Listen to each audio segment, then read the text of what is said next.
Reactivos y el juego del dominó. ¿Qué tendrá que ver con esto? Bueno, el juego de dominó, cuando yo digo juego de dominó, es ese jueguito que en alguna vez todos jugamos, donde poníamos las fichas de dominó paraditas y entonces tirábamos una ficha y caían todas. Bueno, eso es un poco lo que quiero contar, lo que sucede muchas veces en una ciudad grande como Buenos Aires, donde yo vivo, donde los espacios son muy pequeños y hay una densidad poblacional de perros impresionante, ¿no? No es esto, digamos, este video no es para aquellas personas que viven en entornos muy grandes, donde hay estancias grandes, poca cantidad de densidad poblacional. Entonces, un poco lo que quiero hablar es sobre las causas de la reactividad en este ambiente. Y por un lado, lo primero que vamos a hablar es sobre cómo los perros llegan a un encuentro, ¿no? Un encuentro de sociabilización. Si vemos perros que están sueltos en pueblos rurales o mismo en plazas, te vas a dar cuenta que en su gran mayoría, salvo que sea un perro sumamente impetuoso, dominante, prepotente, en su gran mayoría hacen una especie, digamos, de rodeo sobre el otro perro, no miran de frente, se van acercando, las miradas no son desafiantes y en general, digamos, hacen una especie de rodeo, un semicírculo. Y una vez que están dentro de ese área de seguridad, cuando yo digo área de seguridad en un perro, son esos 3 metros de diámetro que están alrededor del perro, existe, digamos, otro intercambio corporal de ideas que en la mayoría de los casos, que nunca llega, en un pueblo rural, nunca llega, digamos, a conflicto. Ahora bien, el perro prepotente, el perro sumamente dominante, tiene otra postura en el acercamiento sobre otro perro, va en línea recta de frente. Cuando un dueño barra guía, barra tutor, digo barra guía, barra tutor, pero estoy cansado de las críticas que ahora no se dice más dueño porque es tutor, bueno, vamos a llamarlo guía, sale con su perrito a la calle. Esa dinámica, el perro está sujeto a la correa y lamentablemente para el pobre perro no puede mantener esa dinámica de encuentro porque está atado, no puede hacer nada. Y ni que hablar que viene en línea recta sobre vereda un perro sobre otro perro. Entonces, ya de por sí, este encuentro de frente es como si fuera que los dos dueños de los perros meten a los perros en un ring de boxeo. O sea, ya hay una cierta hostilidad que no es creada por los perros, sino por la dinámica de encuentro en línea recta. Ni que hablar cuando ya se encuentran juntos, o sea, cuando no es cuando sociabilizan, sino cuando pasan, que generalmente en una vereda, una ciudad como esta, pasan a menos de 3 metros uno de otro, y en esas circunstancias lo que ocurre es que en general están sujetos a la correa, no pueden moverse, y en la mayoría de los casos los dueños siguen caminando, ¿no?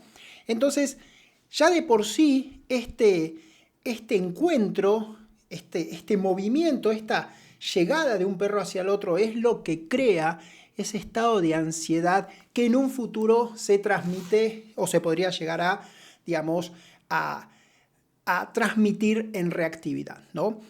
Entonces, un poco para volver sobre el jueguito del dominó, y después de esto, de explicar el juego del dominó, aunque me parece que ya un poco quedó claro de qué se trata esto, es que, voy a explicar las causas, perdón, es que el jueguito de dominó es un perro en un barrio que es reactivo por innumerables circunstancias, innumerables, que las cuales ahora las voy a ejemplificar, pasa sobre otro perro que no es reactivo, pero al ser reactivo, al ser, digamos, ese segundo perro que no lo es en esas circunstancias, queda muy sensible para el próximo encuentro porque el encuentro que tuvo con el perro A fue de manera muy hostil y agresiva.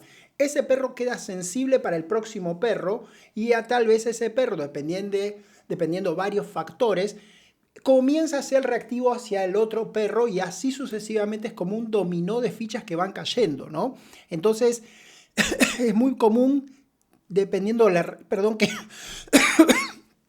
estoy por un poco de tos porque estoy pasando un estado de neumonía. Así que bueno, por ahí van a tener que ser un poco pacientes para escucharme. Entonces ese dominó de piezas empieza a caerse y uno provoca al otro y el otro provoca al otro y así sucesivamente, ¿no? Y ahora, por otro lado, vamos a hacer un paréntesis sobre esto. Quiero explicar un poco cuáles son algunas de las causas principales de la reactividad entre perros. El primero es este dominó, esto que yo explico, o sea, la experiencia negativa que un perro tuvo en los paseos en las cuales se encontró con otros perros que fueron reactivos, o experiencia pasada, lo que pasó en el pasado al encontrarse con otros perros. Eso crea, digamos, una especie, por decir de una manera, la frase correcta sería una huella emocional, ¿no? O sea, para que todo el mundo entienda, una huella emocional. Cada vez que, digamos, pasó un perro, 2 o 3 perros, el perro lo agredió, lo hostilizó, está sujeto a la correa, no se puede mover, lo metieron de frente un perro contra el otro, y ese estado de ansiedad comienza a ser repetitivo a la próxima vez y ya es una huella que se comienza a ser repetitivo y esa emoción la empieza a repetir él al momento de encontrarse con otro perro en el próximo cruce, ¿no? Entonces, ese sería uno de los factores más importantes de por qué, digamos, existen tantos perros reactivos. El segundo factor es el condicionamiento de la raza, y esto es una realidad. El 50% de un perro tiene que ver con su genética. Vos podés hacer un gran trabajo para tratar de evitar o fomentar determinados comportamientos, pero es muy probable que si tenés un ovejero alemán o un ovejero belga malinois, vas a tener que trabajar muchísimo más la predisposición a la reactividad que si tienes con un Golden Retriever, ¿no? Esto es una realidad. No entiendo todavía cómo en internet, en redes, en videos, sobre todo en redes, comentarios, que la gente todavía tenga este falso concepto de que el perro depende de la experiencia, es como se cría, te dicen. No, hay un componente genético que es re importante, si no todos los perros servirían para todo. Eso dista muchísimo de la realidad, no es cómo se cría. Vos podés hacer un gran esfuerzo, pero ese componente genético te va a influenciar constante en el comportamiento del perro.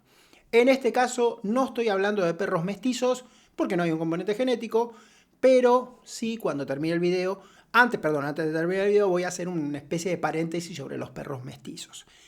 El otro tema es el sexo. El sexo es un condicionante. No tiene sentido que me ponga a hablar del por qué, que sí, pero no tiene sentido informativamente, sería perder demasiado el tiempo, pero el 80% de los perros reactivos que yo entreno son machos. Así que también esa es una de las causas de la reactividad en perro.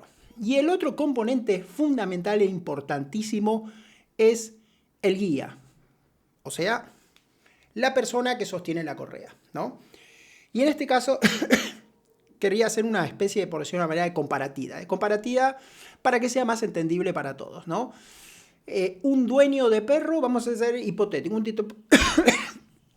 un hipotético caso, un dueño de perro que tiene un ovejero, un entrenador, un entrenador canino, que generalmente los entrenadores siempre tienen perros de guardia o perros de trabajo, o sea, perros de trabajo porque, bueno, es un deporte entrenar al perro, compiten en competencias de trabajo y entonces no van a andar perdiendo el tiempo en tener un perro que no tiene línea de trabajo. Y esos perros suelen ser muy reactivos, ¿no? Porque son perros de protección, y estamos en las mismas circunstancias de barrio. La experiencia de este guía hace que digamos, que ante estas circunstancias el perro no reaccione porque sabe prevenir, anticipar, cambiar, digamos, esa huella o impedir que se convierta en una huella emocional a pesar de que hay una gran predisposición genética de perro reactivo. Y por el otro lado está el caso del dueño, el clásico cliente que me contrata, no todos, mucha gente que tiene perros rescatados, generalmente hay un gran porcentaje donde, digamos, la consecuencia a nivel de no anticiparse al problema, nada se podía hacer porque directamente fue desde un refugio el perro, plum, directo a la casa, de golpe salió a pasear y se encontró con que el perro era un caos. Pero no es el caso, sino que quiero referir al caso del quien tiene el perro de chiquito. Y tiene un perro que no es tan reactivo, pero vamos a hacer un ejemplo, un Schnauzer miniatura, que no es tan reactivo, pero sí lo es. O sea, el Schnauzer miniatura suele tener mucho componente de ansiedad cuando se encuentra con perros. Nunca va a llegar a la agresión bajo ningún concepto, hay que con los ojos cerrados, pero estos grititos clásicos, quien tuvo un Schnauzer miniatura lo sabe, generalmente cuando yo voy a ver un Schnauzer miniatura, los grititos agudos alteran al dueño, al entorno, al guía, perdón, al entorno, al entrenador y ni que hablar a los otros perros, ¿no? Entonces, pero esto no empieza de cero, no es la primera vez que empieza a salir, pero esta ansiedad que le agarra a encontrarse con sus pares y no poder manifestarse con libertad y acercarse, inclusive hasta sueltos, son, digamos, muy vocales, por decirlo de una manera, le empieza a... empieza en cada repetición de salida que se encuentra con un perro, con otro perro y con otro perro, cada vez empieza, digamos, a ponerse cada vez más nervioso hasta que se dispara esta reactividad.